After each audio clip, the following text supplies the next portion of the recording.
وہ پاکستان اور چائنا کے تعلقات میں اقتصادی اینگل داخل ہوا جو پہلے مسنگ تھا، اور اس کے ساتھ ایک مومنٹم بنا تھا اقتصادی کوآپریشن کا بیونڈ گورنمنٹ۔ آپ کو اگر یاد ہوگا سلیم صافی صاحب، 2017-18 میں اسلام آباد کے تجارتی مراکز میں ہر سیکٹر میں چین کی کمپنی کا دفتر کھل گیا تھا، اور جو ہمارے سی پیک کے دشمن تھے انہوں نے پروپیگنڈا کرنا شروع کر دیا تھا کہ جی ایسٹ انڈیا کمپنی آ رہی ہے۔ اگر آپ کراچی اسلام آباد کی کسی پرواز پہ سفر کر رہے ہوتے اس دوران تو آپ کو بلا مبالغہ 5, 10, 15 چینی بزنس مین ہر جہاز میں ملتے تھے، کیونکہ وہ یہاں تلاش کر رہے تھے اپرچونٹیز، اور اس کی وجہ یہ تھی کہ پریزیڈنٹ شی نے ان سب کو کہا تھا کہ آپ پاکستان جا کے اپرچونٹیز تلاش کریں۔ اس موقع پر جو تبدیلی آئی، اور یہ بھی میں آپ کو بتاؤں کہ مجھے ذاتی طور پہ علم ہے کہ چین نے یہ چیز بڑے جو ان کا ایک انداز ہے سفارتی انداز میں، اس وقت کی اسٹیبلشمنٹ کو کہنے کی کوشش کی کہ آپ کوئی نیا تجربہ نہ کریں چونکہ سی پیک ڈیریل ہو جائے گا، اور پھر انہیں کہا گیا کہ نہیں آپ تسلی رکھیں، جو بھی آئے گا ہم اسے ٹھیک رکھیں گے، وہ چلائے گا۔ اچھا، یعنی اسٹیبلشمنٹ 2018 کے الیکشن سے پہلے جو ایکسپیرینس کر رہی تھی، جو 2010 سے شروع ہوا تھا اور اس وقت میچیور ہوا تھا، تو چین نے ہماری اسٹیبلشمنٹ کو یہ کنوے کیا تھا کہ سی پیک کی خاطر بھی آپ نیا ایکسپیرینس نہ کریں، یعنی کہ جو ان کا محتاط طریقہ ہے اس کے مطابق میرے علم میں ہے کہ انہوں نے یہ کنوے کیا تھا کہ کسی قسم کی تبدیلی کا ایکسپیریمنٹ پاکستان کے حق میں بھی نہیں ہوگا اور سی پیک کو بھی تباہ کرے گا، لہٰذا الیکشن میں آپ انٹرفیرنس نہ کریں، فیئر اینڈ فری الیکشن ہونے دیں، چونکہ اس وقت سب کو یہ نظر آ رہا تھا کہ فیئر اینڈ فری الیکشن ہوں گے تو P M L N government دوبارہ آ جائے گی۔ اکانومسٹ انٹیلیجنس یونٹ تک نے پروجیکٹ کیا ہوا تھا کہ P M L N government دوبارہ لائکلی ہے واپس آ جائے گی۔ نہیں تو چینیوں کو پہلے سے کیا علم تھا کہ پی ٹی آئی والے آ کے سی پیک کے ساتھ یہ حشر کریں گے؟ دیکھیے یہ نہیں کہ پی ٹی آئی آگے کیا حشر کرے گی، ڈسرپشن جو ہے نا آپ کسی دیکھیے دنیا بھر میں آپ دیکھیں جو کامیاب اقتصادی ممالک ہیں وہاں پہ کم از کم 10 سال کا سٹریچ ملتا ہے ایک پالیسی کو کامیاب کرنے کے لیے۔ آپ انڈیا کی مثال لے لیں، ہمارا ہمسایہ ملک ہے،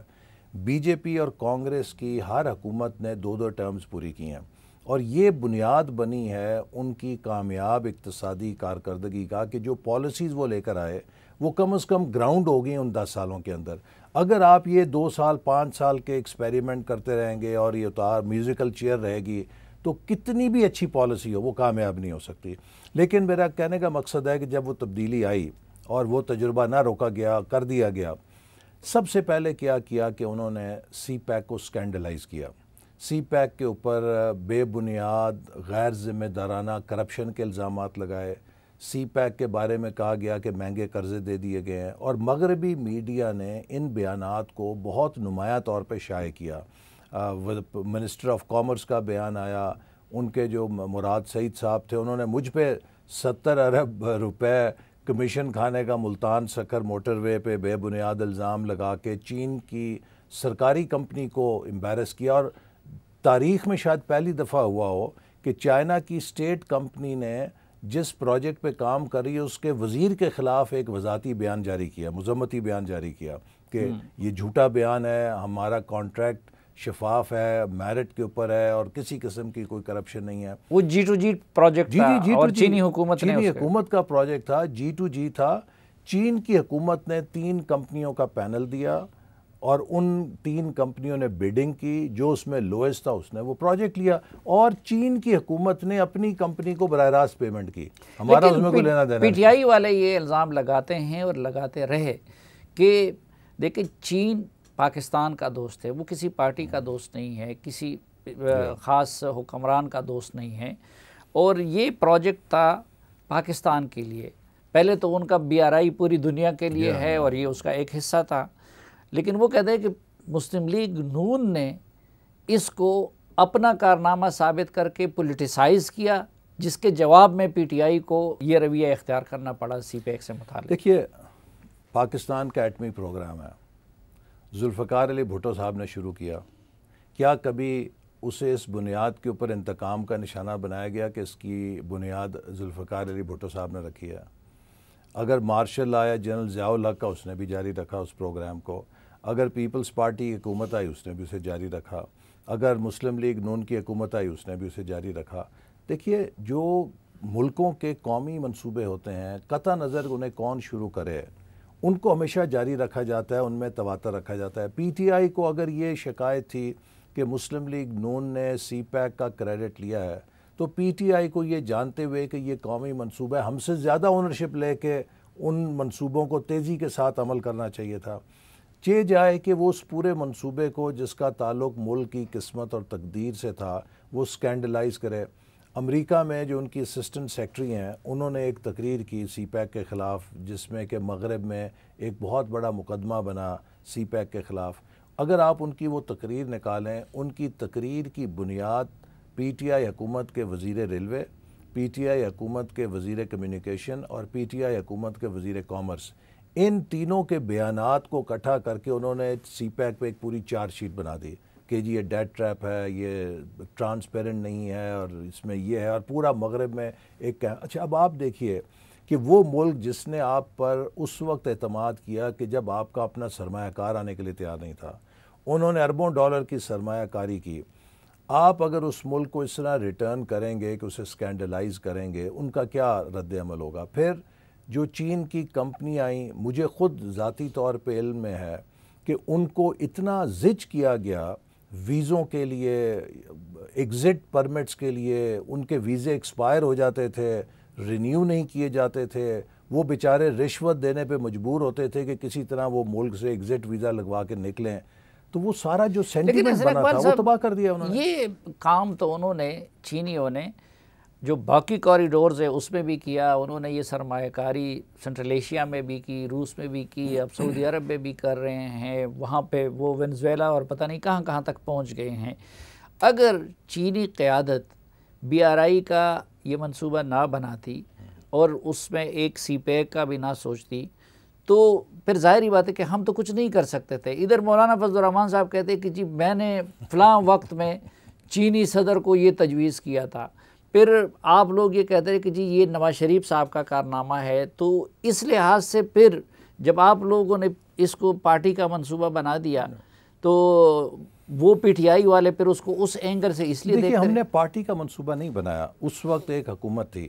ہو سکتا ہے کہ اس کے بارے میں ہر کوئی جو دعویٰ کرتا ہے، مولانا فضل الرحمان صاحب بھی سچے ہوں، آصف علی زرداری صاحب بھی سچے ہوں، جنرل ضیاء الحق بھی سچے ہوں، جنرل مشرف بھی سچے ہوں، ہر دور میں چین پاکستان کے درمیان تعلقات کو بڑھانے کی بات ہوتی رہی، لیکن حقیقت یہ ہے کہ مئی 2013 میں جب چین کے وزیر اعظم پاکستان تشریف لائے، انہوں نے اس وقت منتخب وزیر اعظم ابھی حلف نہیں اٹھایا تھا، نواز شریف صاحب سے ملاقات کی، اور انہوں نے کہا کہ اب وقت آ گیا کہ ہم اور آپ ایک اکنامک کوریڈور کے لیے مل کے کام کریں اور اپنے تعلقات کو اقتصادی شعبے میں بھی مضبوط کریں، اور انہوں نے انہیں دعوت دی کہ آپ چین آئیں، تو لہٰذا نواز شریف صاحب نے جولائی کے شروع میں دورہ کیا، اور 5 جولائی کو یہ جب ایم او یو پر دستخط ہوئے، اور مجھے اعزاز ہے اس ایم او یو پہ سائن کرنے کا، تو اس سے پہلے کوئی روڈ میپ نہیں تھا کہ سی پیک، شاید تصور کے طور پہ کسی کے ذہن میں اگر ہوگا بھی تو یہ اس کا روڈ میپ کیا ہے، اس کو امپلیمنٹ کیسے کرنا ہے۔ پہلی دفعہ ایک سٹرکچر کے ساتھ کہ جوائنٹ کوآرڈینیشن کمیٹی بنائیں گے، اس کے ساتھ جوائنٹ ورکنگ گروپس بنائیں گے، اور سی پیک کے منصوبوں کی نشاندہی کر کے ہم اس پر کیسے آگے بڑھیں گے وہ طے کیا گیا۔ اور پھر دیکھیے ہم نے جولائی میں یہ ایم او یو کیا، اگست 27 2013 کو ٹھیک 2 مہینے سے بھی پہلے پہلی جے سی سی میٹنگ جو ہے اسلام آباد میں کی، اور پھر تقریباً 6 ماہ کے اندر ہم نے 46 ارب ڈالر کے منصوبوں کا پورٹ فولیو تیار کر لیا جو اس کے تحت ہو سکتا تھا۔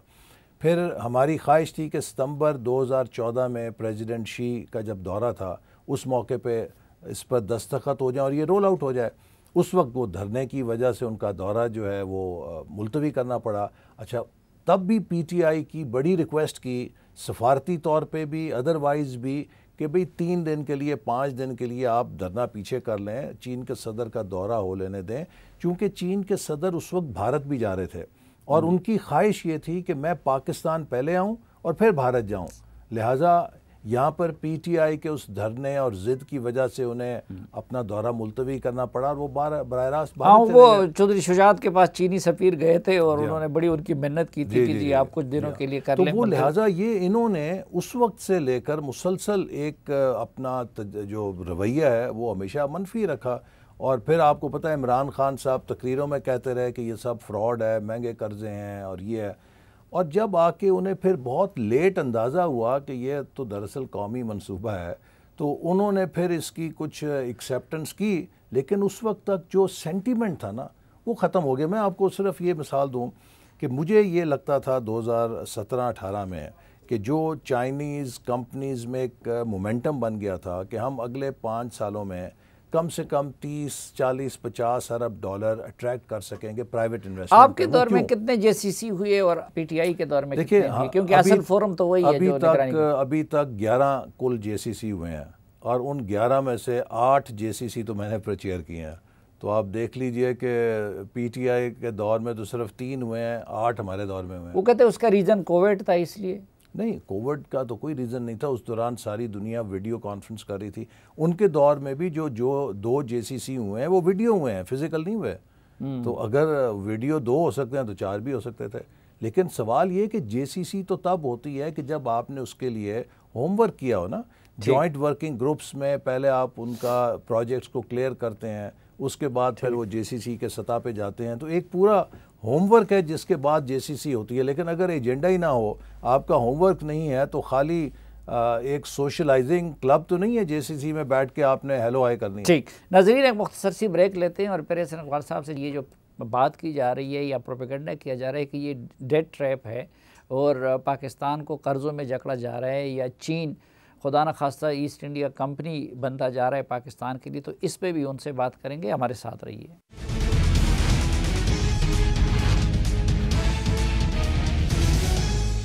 ایک بار پھر خوش آمدید آپ کو جرگے میں۔ حسن اقبال صاحب، یہ جو آپ لوگ کہتے ہیں کہ جی ان کے دور میں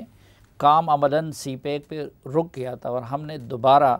اس کو شروع کیا اور اس پہ کام کو تیز کیا، تو کیا چیزیں تھیں جو پی ٹی آئی کے دور میں رک گئی تھی اور اب آپ لوگوں نے ان کو دیکھیے، میں آپ کو چونکہ وقت آپ کے پروگرام کا محدود ہوتا ہے، اس سے بڑی لمبی ایک تفصیل دے سکتا ہوں۔ ایک مثال لے لیجئے گوادر کو۔ گوادر سی پیک کا گیٹ وے ہے، اور گوادر کی ترقی اور گوادر کا استحکام سی پیک کے لیے انتہائی ضروری ہے۔ آپ نے دیکھا پچھلے 4 سالوں میں گوادر میں کتنا انریسٹ پیدا ہوا۔ اس کی بنیادی وجہ کیا تھی؟ بجلی اور پانی۔ جب گوادر کے لوگ یہ شکایت کریں گے کہ جی آپ اتنا بڑا منصوبہ کر رہے ہیں، ہمیں تو پانی نہیں ملتا، ہمیں تو بجلی نہیں ملتی، تو ہمیں سی پیک میں کیا ہے، وہ حق بجانب ہوں گے۔ اب بجلی اور پانی کے منصوبے شروع ہو چکے تھے۔ جب ہم نے حکومت چھوڑی ہے تو گوادر کی واٹر سپلائی کے لیے 2 ڈیمز مکمل ہو گئے تھے، اس سے پائپ بچھ رہی تھی جس نے گوادر کو پانی سپلائی کرنا تھا۔ آپ یقین کیجئے کہ جب 4 سالوں کے بعد ہم آئے ہیں، وہ پائپ وہیں پر موجود تھے جہاں پر ہم 4 سال پہلے چھوڑ کے گئے۔ اب 6 مہینے میں ہم نے اس کے لیے فنڈ جاری کیے اور وہ ساری جو پائپس کا سرکٹ ہے شہر کے اندر پورا کر دیا۔ اب اس وقت گوادر میں پانی کا مسئلہ نہیں ہے۔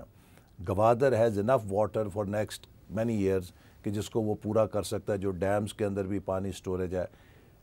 چین نے ڈی سیلینیشن پلانٹ کا ہمیں تحفہ دیا تھا، گرانٹ دی تھی۔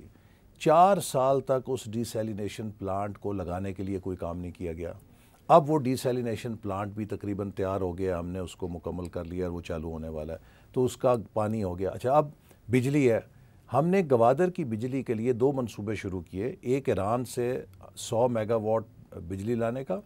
دوسرا چونکہ گوادر نیشنل گرڈ سے نہیں جڑا ہوا تھا، پنجگور اور تربت کے درمیان مسنگ لنک تھا، تو اس ٹرانسمیشن لائن کے لیے بھی ایف ڈبلیو او کو کانٹریکٹ دیا گیا۔ 4 سالوں میں ان کے لیے پیسے جاری نہیں کیے گئے۔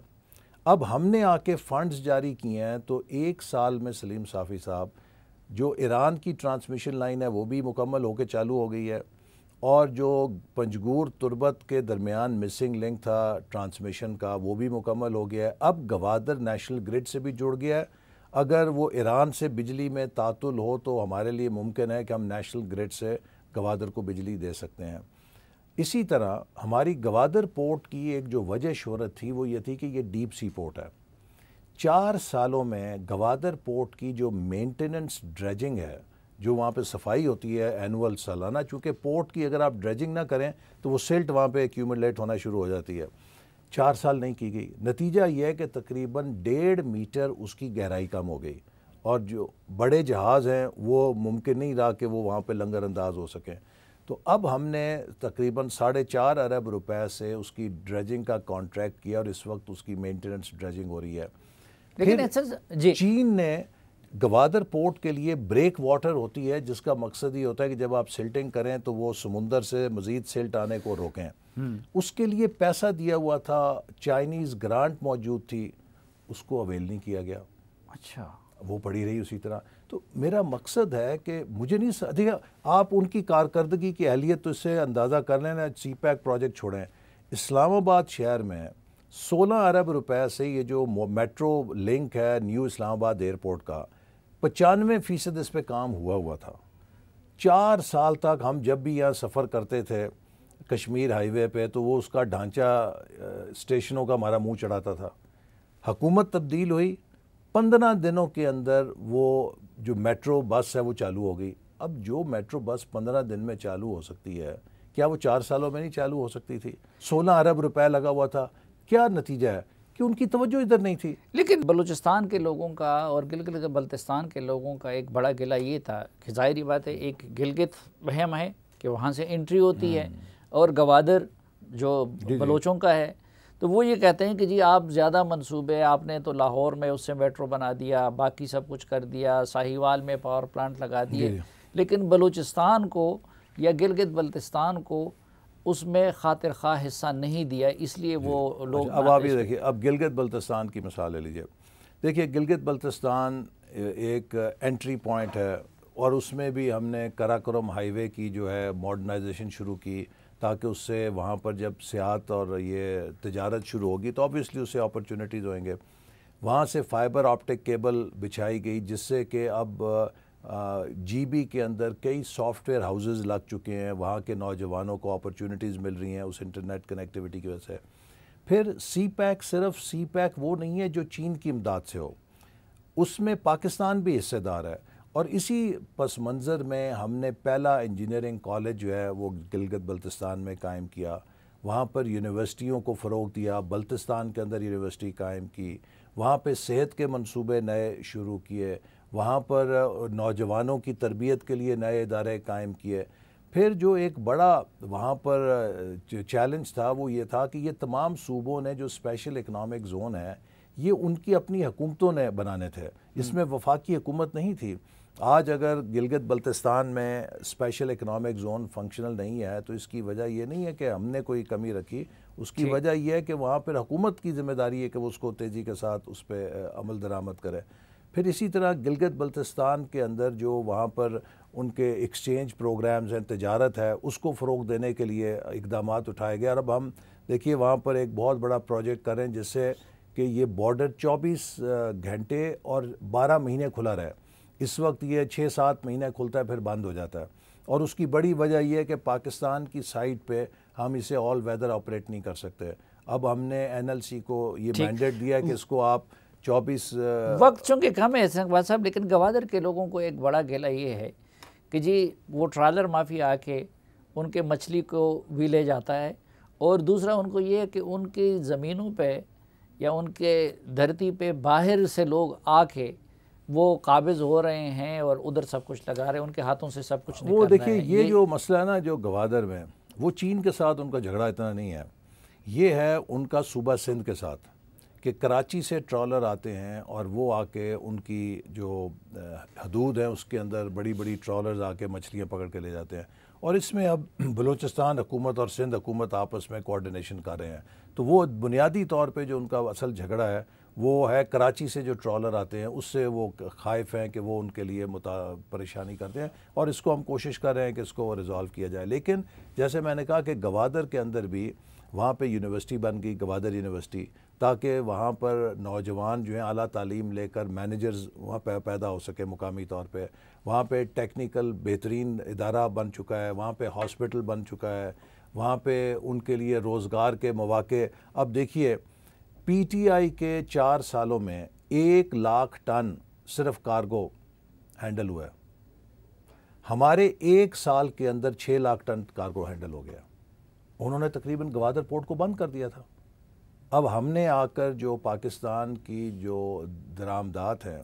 ان کو گوادر سے روٹ کیا ہے۔ اب دیکھیے ایک شپ جو آتا ہے اس کی جب ان لوڈنگ ہوتی ہے اس سے ہزاروں لوگوں کو روزگار وہاں پیدا ہوتا ہے۔ پورٹ سٹی کی اکانومی تو ٹریفک کے اوپر ہے نا. ٹھیک. تو اب جو میں نے ہمارے گندم یا کھاد کے شپ آتے تھے ہم نے ان کو وہاں سے روٹ کرنا شروع کیا. اب میں نے آپ کو بتایا کہ 4 سالوں میں 1 لاکھ ٹن اور ہمارے 1 سال میں 6 lakh ton cargo Gwadar port سے نکلا ہے. اب اس سے وہاں روزگار کتنا پیدا ہوا ہے, اکانومی کتنی پیدا ہوئی ہے. ایک ناظرین احسان اقبال بھی جاننا ہے کہ یہ جو ابھی سی پیک فیز 2 میں داخل ہو گیا ہے اور G2G کی بجائے اب B2B ہو گیا ہے, تو اس کا مطلب کیا ہے, لیکن ایک مختصر سے وقفے کے بعد.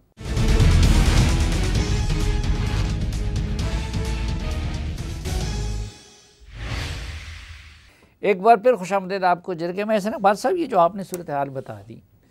تو اس تناظر میں تو عمران خان صاحب کی حکومت مغربی طاقتوں کے لیے ایک غنیمت تھی, کیونکہ سی پیک اور BRI سے اگر زیادہ تکلیف ہے تو وہ مغربی طاقتوں کو ہے, اور امریکہ نے تو G7 وغیرہ کے ساتھ مل کے BRI کے مقابلے میں ایک پروجیکٹ بھی شروع کر دیا کاؤنٹر کرنے کے لیے. تو عمران خان صاحب کو تو پھر امریکہ کو اقتدار میں لانا چاہیے تھا, لیکن عمران خان صاحب کہتے ہیں کہ مجھے تو امریکہ نے اقتدار سے نکالا.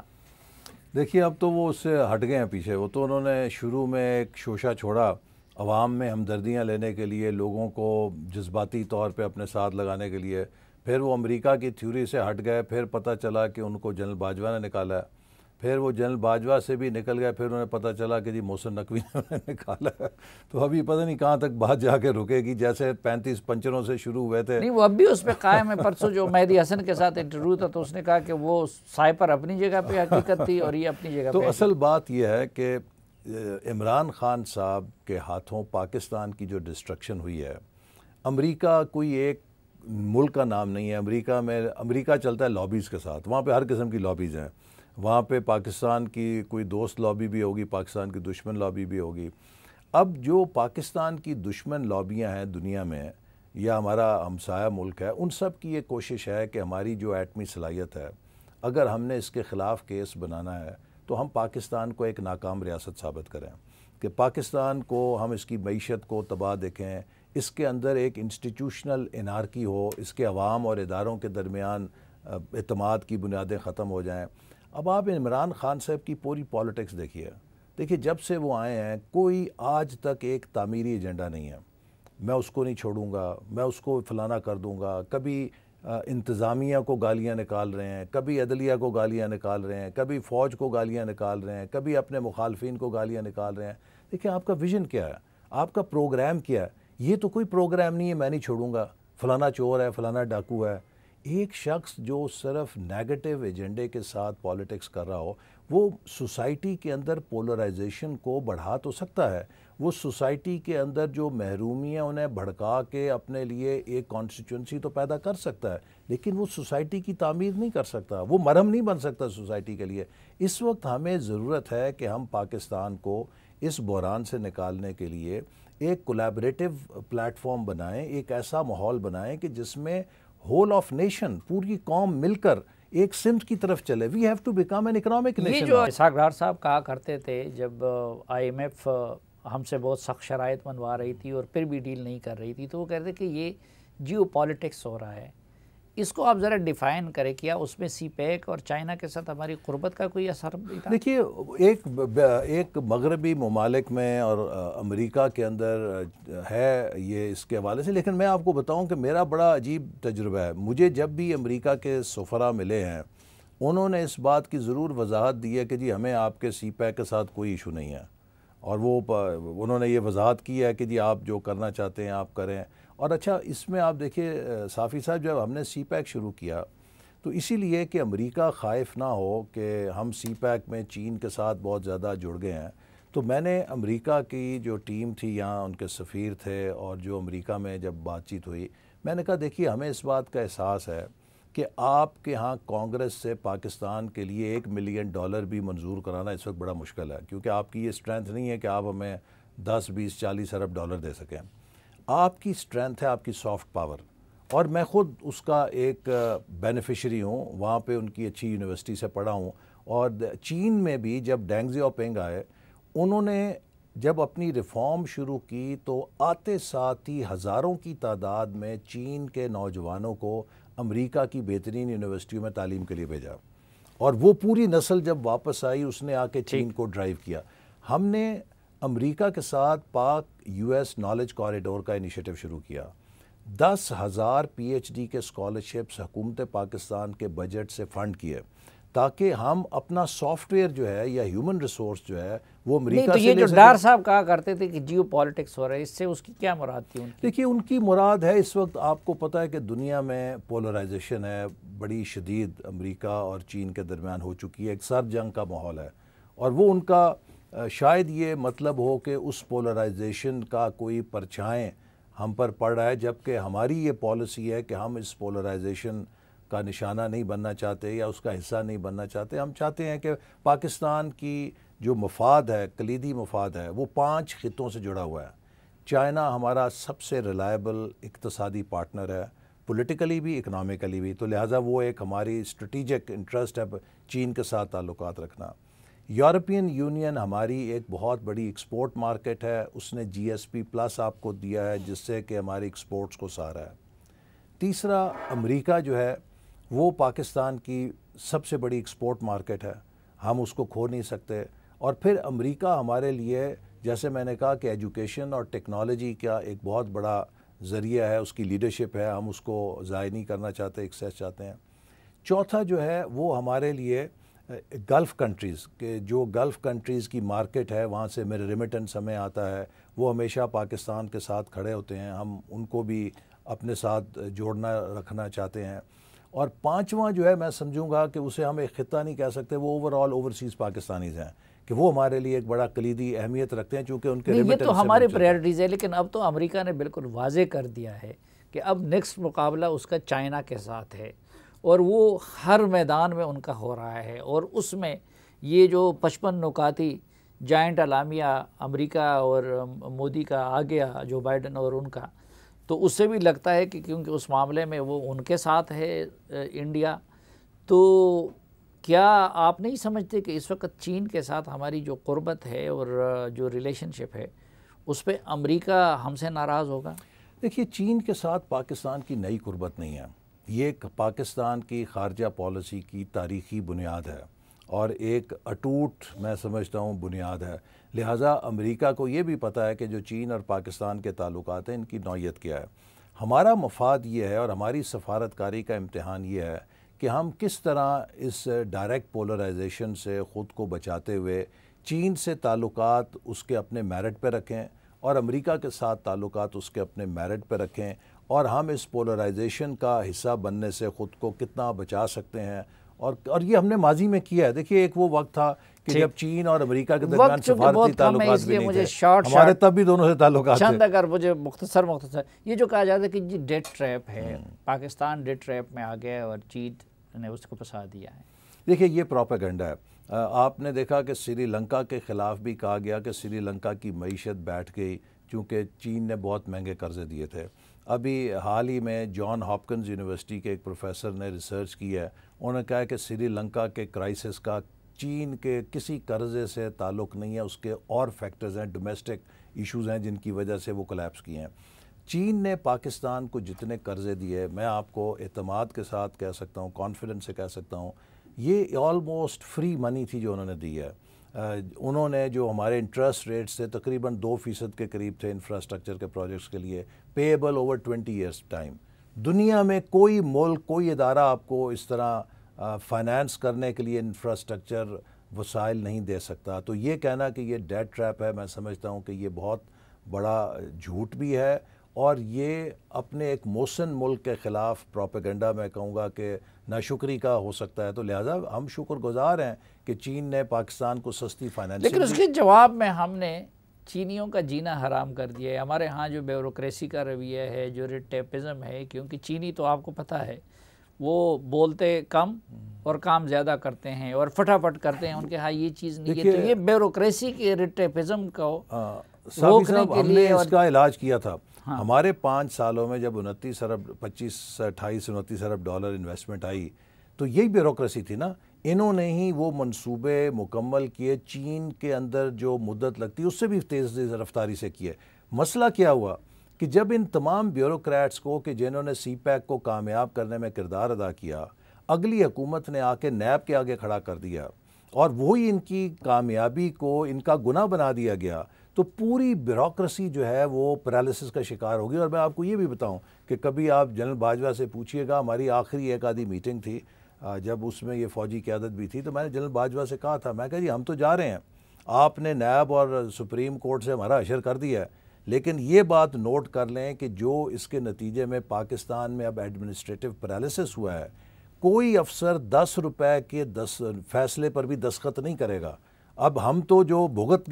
گئے ہیں، آنے والے وقت میں آپ کا اشارہ فواد حسن فواد وغیرہ کی طرف ہے؟ نہیں، سارے بیوروکریٹس کے ساتھ یہی ہوا کہ ان کو پکڑ کے، اب میں جاتا تھا احتساب کی عدالت میں، ہم تو سیاستدان ہیں، لیکن مجھے افسوس ہوتا تھا گریڈ 22 کے 21 کے افسر وہاں بیچارے پیشیاں بھگت رہے ہیں۔ آپ دیکھیے LNG ٹرمینل میں کیا ہوا، بجائے یہ کہ وہ ایک کامیابی بنتا پاکستان کی، اس میں جتنے وہ PSO کے MD سے لے کر تو پیٹرولیم منسٹری اور شاید خاقان عباسی، وہ تو جو کچھ ہونا تھا ہو گیا۔ تو اب آپ لوگوں نے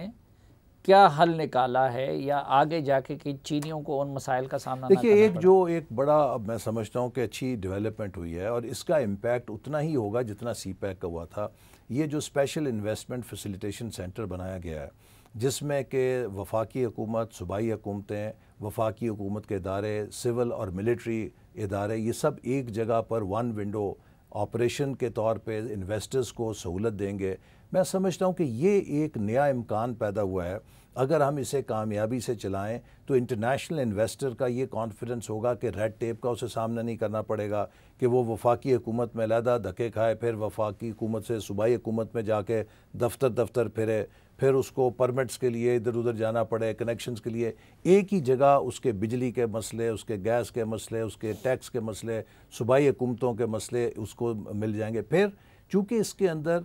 ہول آف گورنمنٹ موجود ہے، اس میں سول ادارے بھی ہیں اور ہمارے عسکری ادارے بھی ہیں، اس سے انہیں وقت ہمارا ختم ہے، کنٹینیوٹی کا بھی اعتماد لیکن ملے ایک گا۔ مختصر کہ اب جو سیکنڈ فیز ہے یا B2B سے کیا مراد ہے؟ اس سے B2B سے یہ مراد ہے، دیکھیے سلیم صافی صاحب، چین دنیا بھر سے 2700 ارب ڈالر کی امپورٹ لیتا ہے، ہمارے ملک سے صرف 3 ارب ڈالر کی ایکسپورٹ جاتی ہے، یعنی کہ اس 2700 ارب میں ہمارا حصہ صرف 3 ارب ہے۔ یہ پرائیویٹ سیکٹر کا چیلنج ہے کہ وہ چین کی مارکیٹ میں وہ کہتے ہیں کہ آپ ہمیں ایگریکلچر پروڈکٹ جتنی دیں گے ہمارے یہاں انلیمیٹڈ ڈیمانڈ ہے، آپ گوشت ہمیں میٹ جتنا سپلائی کریں گے انلیمیٹڈ ڈیمانڈ ہے۔ اسی طرح اتنی بڑی کنزمپشن سوسائٹی ہے جو ترقی کر رہی ہے، اس میں تو بہت اپرچونٹیز ہیں۔ ہمارے بزنس سیکٹر کو اب چائنا کے بزنس سیکٹر کے ساتھ جڑنا ہے، اور اس کے لیے ہم مسلسل کوشش کر رہے ہیں کہ اپنے چیمبرز کو ری اورینٹ کریں، انہیں کہیں کہ وہ چائنا ڈیسک بنائیں، وہ چائنا کی مارکیٹس پہ ریسرچ کریں۔ اسی طرح چین سے 8 کروڑ سے زیادہ جو نوکریاں ہیں وہ ری لوکیٹ ہو رہی ہیں، چونکہ وہاں کاسٹ آف لیبر بڑھ گئی ہے، وہ ویتنام جا رہی ہیں، کمبوڈیا، لاؤس جا رہے ہیں، میانمار جا رہے ہیں۔ اگر ہم اپنے ملک کے اندر ان کو متوجہ کر لیں اور اپنی اسٹیبلٹی برقرار رکھیں تو ایک بہت بڑی چائنیز انڈسٹری کی ری لوکیشن پاکستان کی طرف آ سکتی ہے، جس سے ہمارے انڈسٹریلائزیشن کا عمل تیز ہو سکتا ہے۔ تو اصل چیلنج اب یہ ہے کہ ہم چائنا کے بزنس سیکٹر کو، پرائیویٹ سیکٹر کو کتنی تیزی کے ساتھ پاکستان کی طرف مائل کر سکتے ہیں، اٹریکٹ کر سکتے ہیں، لیکن اس کے لیے 2 شرطیں ہیں۔ ہمیں بحیثیت قوم فیصلہ کرنا پڑے گا کہ جس ملک کے اندر پولیٹیکل سٹیبلٹی نہیں ہوتی اور جس ملک کا نظام عدل ٹھیک کام نہیں کر رہا ہوتا، وہاں پہ کوئی بیرونی سرمایہ کار نہیں آتا۔ ایک تیسری چیز بھی ہے جو چائنیز کا کنسرن بھی ہے، اور وہ ہے سیکیورٹی۔ جی ہاں، سیکیورٹی آبویسلی وہ ہمارے حالات، اور وہ ہم نے دیکھیے ماضی میں اس چیز کو انشور کیا تھا۔ جب 13-18 میں ہم CPEC مینج کر رہے تھے، 70-80 ہزار چینی ورکرز مختلف پروجیکٹس پہ تھے، اور وہ بڑا یعنی کہ ہمارا کرائسس والا دور تھا لا اینڈ آرڈر کا، لیکن الحمدللہ کوئی ایسا واقعہ نہیں ہوا۔ عمران خان کے دور میں کہ جو سیکیورٹی اور انٹیلیجنس کے ادارے تھے، ان کو کاؤنٹر ٹیررزم سے ہٹا کے ان کو اپوزیشن کے پیچھے لگا دیا گیا۔ نتیجہ یہ ہے کہ وہ دوبارہ موقع ملا، جو ہمارے دہشت گرد تھے انہوں نے سیر اٹھا لیا، جس کو اب ہم بھگت رہے ہیں۔ تو اب پھر ہم کوشش کر رہے ہیں کہ جو سیکیورٹی کے ادارے ہیں وہ اپنا کام کریں، ہم ان سے کوئی پولیٹیکل انجینئرنگ نہیں دے رہے، اور انشاءاللہ ہمارے اداروں میں اتنی صلاحیت ہے کہ وہ پاکستان کے خلاف جو سازشیں ہیں اور جو دہشت گرد، لیکن اب بھی کیا ادارے اسی کام میں نہیں لگے؟ نہیں، اب نہیں ہے۔ اب حکومت سیاسی کام یا ایجنڈا خود کر رہی ہے، وہ حکومت کے سیکیورٹی اداروں سے یہ کام نہیں لے رہی۔ زیادہ یہ گڑبڑ انڈیا کی طرف سے ہوتے تو کیا انڈیا کسی سٹیج پہ سی پیک کا حصہ ہو سکتا ہے؟ آپ کو میں بتاؤں کہ دیکھیے یہ انڈیا کی شارٹ سائٹڈنس ہے.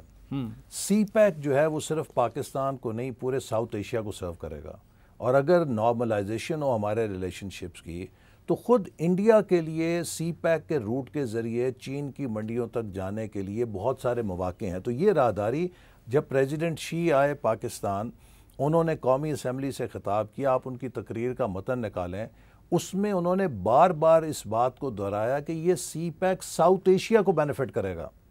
پورے جنوبی ایشیا کا انہوں نے ذکر کیا کہ اس کا بینیفٹ جو ہے پورا جنوبی ایشیا اٹھائے گا. تو لہٰذا یہ تو ہمیں جنوبی Asia, south Asia, central Asia اور چین 3 ارب کی آبادی ہے. ہم اس 3 ارب کی آبادی کے درمیان اس کوریڈور ابھی سی او سے ان کا خطاب بھی پورے ریجن کو انہوں نے فوکس کیا ہوا ہے. بہت شکریہ جناب حسین اقبال صاحب ہمارے کے لیے. ناظرین اس دعا کے ساتھ کہ آپ جہاں بھی رہیں خوش رہیں، آج کے جرگے سے اجازت چاہتا ہوں. اللہ حافظ.